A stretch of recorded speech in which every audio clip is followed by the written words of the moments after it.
Good evening. It has been said that fruit does not fall far from a tree. The law of nature proves this to be true. The seed of this fruit comes from the greatest tree ever planted in the garden of boxing, the seed of the greatest of all times, Muhammad Ali. This world champion that I have the pleasure of introducing to the stage is without a doubt the most beautiful lady to ever lace up the gloves. But do not be deceived by her beauty. She has the sting of a killer bee. Her fighting nickname was her warning to all the world and all of her opponents. It was She Be Stinging. She was undefeated during her professional boxing career, retiring with a record of 24 wins, with 21 of those wins coming by way of knockout. She campaigned as a super middleweight and then on to light heavyweight. She won multiple championship titles throughout her career. Not only is she beautiful on the outside, but she is just as beautiful on the inside. She is a caring wife and a loving mother of two beautiful children. She is a role model to all women around the world, and she is the definition and poster child of what it is to be a strong black woman. She is also the definition of a true champion in every sense of the understanding of what a champion would, could, or should strive to be, and that is a champion of life. I have personally known this great champion ever since the mid-90s, at a time when we were both just starting to learn and earn our way into the professional world of pugilism. We both started out in Los Angeles, California, campaigning to one day both become world champions. By the will of the Most High God, He blessed her to be an overachiever. She's known worldwide as a champion boxer, actress, writer, dancer, chef, talk show host, boxing commentator, and much, much more. I remember one day she called me and said, my middle name is Tawan. She said, Tawan, I got a fight coming up. She said, I can't get no sparring. Can you help me? So me coming from being a young, decorated heavyweight amateur champion and undefeated professional, I'm thinking I'm going to go and just play around with her and just have some fun because she's a female. So I go to the gym to meet her in the Valley in Los Angeles thinking this was going to be easy. And I know all too well who her dad is because I idolized him my entire life. So when the bell rang and, it was like we started to come out sparring, I decided I was going to give her my version of Muhammad Ali, dancing on my toes. Well, as soon as she hit me in the face with a jab, I knew she wasn't satisfied, so I went back to being me. So we were sparring, and I'm thinking like, oh, I'm playing around with her. She's a girl. Yeah, she's the daughter of Muhammad Ali, but I'm Layman Brewster. So I'm thinking like, oh, let me slip, let me play with her. I throw a jab at her, she throw a jab back. I throw another jab, she throw two jabs. So I caught the first one, and I was thinking she was throwing a jab, but it was really a right hand. So when I rolled and I came back, I ran right into it. So as a fighter, your instinct kicks in when you get hit, go with the punch. So for a thousandth of a second, I forgot I was in with a girl, the daughter of Muhammad Ali. And so I cocked my hand because she hit me so hard. I was in shock because ain't no woman supposed to hit that hard. And so I came back because, the headgear blocked, and I turned and I saw her face, and I was like, oh, Lord, please. I had to pull my arm back. I stopped. I said, girl, if you ever hit me that hard again, ever, that don't make no sense. Ain't no woman supposed to hit that hard. Anyway, I'm going to keep moving on. But it was this mindset, along with her hard work and determination, that earned her this great achievement this day of being inducted into the Nevada Boxing Hall of Fame. I can say in my life that I have had the opportunity to witness a star being born before my very eyes as she fought her way to the top. She not only could talk the talk, but she could walk the walk by beating everyone that was ever brave enough to step into the ring with her to find out what it felt like to get stung over and over by a queen bee. She destroyed her opponents with the same fury and gracefulness as her father. Her fighting nickname is She Be Stinging. It is with great honor that I would like to introduce to the stage the daughter of the greatest of all times, a living legend of the world. She's the greatest of all sports in female boxing. My sister, my friend, my hero, Nevada's 2018 Boxing Hall of Fame, the greatest female boxer of all times, Laila, She Be Stinging Ali.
Thank you.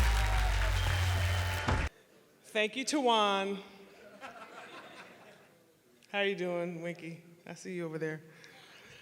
It's truly an honor to be recognized this evening and to be inducted this year. Congratulations to all the other inductees and awardees that have been awarded this weekend. Truly appreciate all the fans. Thank you so much for all those that came up to me this evening. I also want to thank the boxing organizations, the WIBA, IWBF, IBA, WBC especially, for supporting me consistently throughout the years. I'd also like to thank my husband, Curtis Conway, my two children, Sydney and Curtis.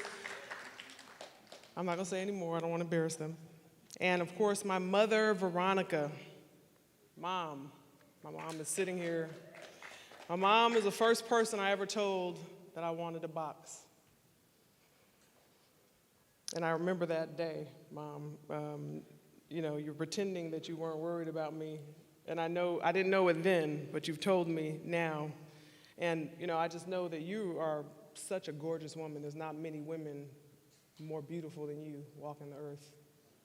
I'm not too bad myself, but the point I'm making is that you never told me I was too pretty to box. And that's usually the type of thing that pretty women would say to each other. That's what everyone else said to me. And you made me feel like I could do anything that I wanted to do. And it just was a matter of what I decided to do. And that's what really has made me able to be successful at anything I do outside of boxing, outside of my father. I've really been able to create my own lane, and that's because of you, Mom. So thank you.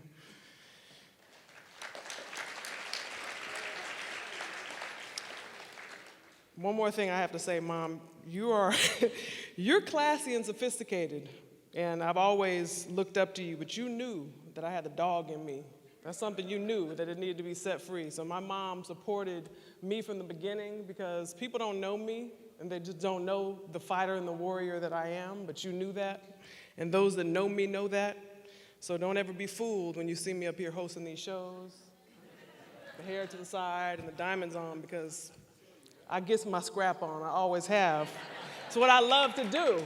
And I can talk like that here in front of you all. I can't say that everywhere because I sound as crazy as I actually am.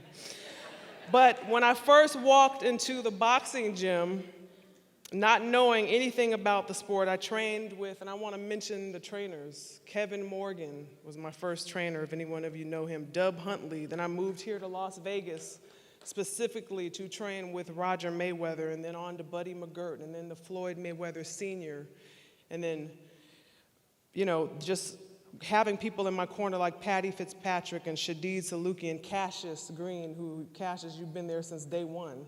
I remember when I first started, you used to get in there and try to spar with me. Then I started learning how to really actually fight, and you stopped. I remember those days.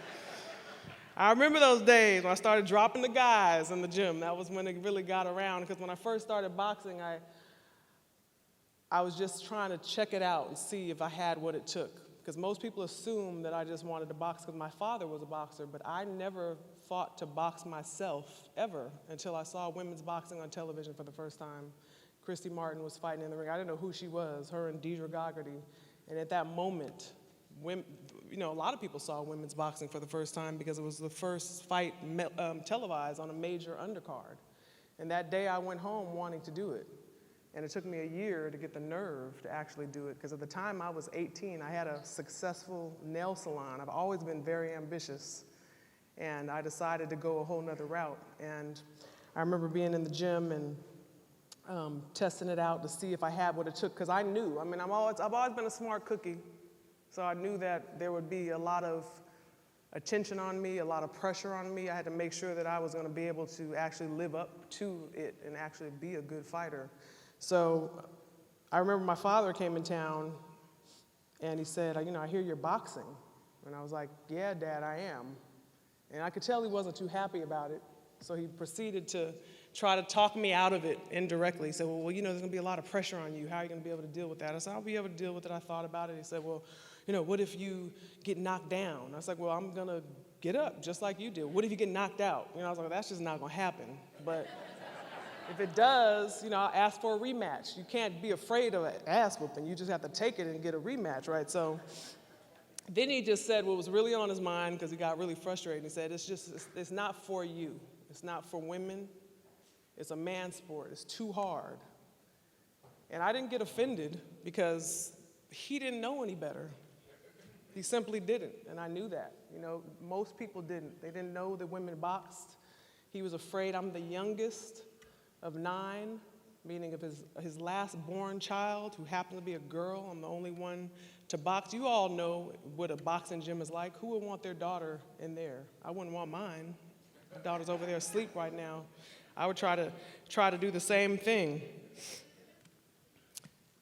So of course I turned pro, won some titles, and my dad did come back to me and say I was wrong, and we shed a tear together, and he said, you can fight, women can fight. And that was like a big win for me, that I overcame in my father, because he was totally against it. But he always supported me, even though he wasn't happy about me fighting. He always came to my fights, and my father had Parkinson's and wasn't really talking, but he was when the crowd started chanting for him, Ali, Ali, I always see his eyes dancing, and he just came to life. And then to see them chanting that same chant for their daughter, knowing that I had earned it, and it wasn't about him anymore, it's like switched over to me, and that's something that only him and I can share, because my father, so many people come up to me and love my dad and have Muhammad Ali's story, and he has all the kids, but that's one thing I feel really special, is a connection that we have, and to be able to get in that ring and feel like you have the whole weight of the world on your shoulders.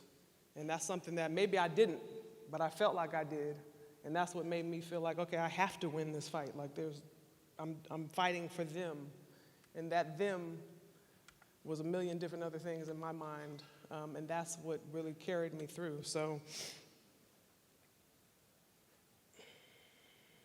I'm eternally grateful to have that same blood running through my veins. And I'm just gonna say, I'm happy I didn't listen to him. I'm happy that I followed my heart.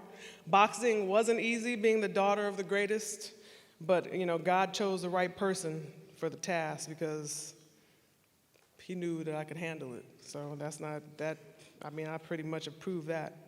So I just want to say, because people ask me this all the time, how do you deal with the pressure of being Muhammad Ali's daughter? And I just never set out to be like my father. I really, really didn't. I was too busy focused on living up to my own fullest potential.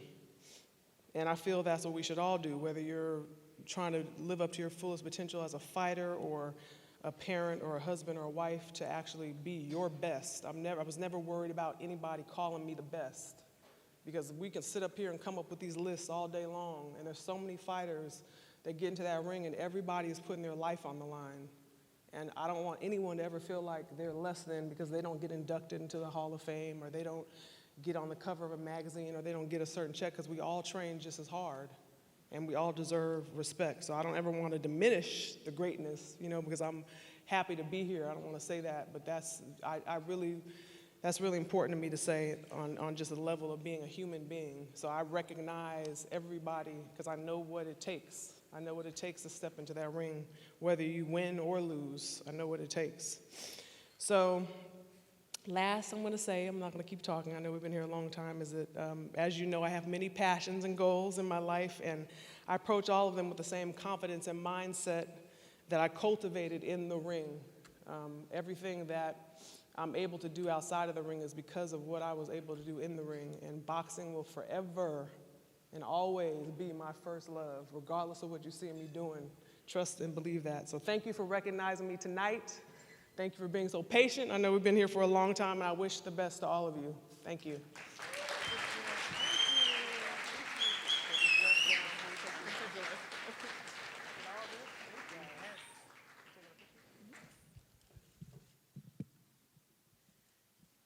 She be stinging. Laila Ali.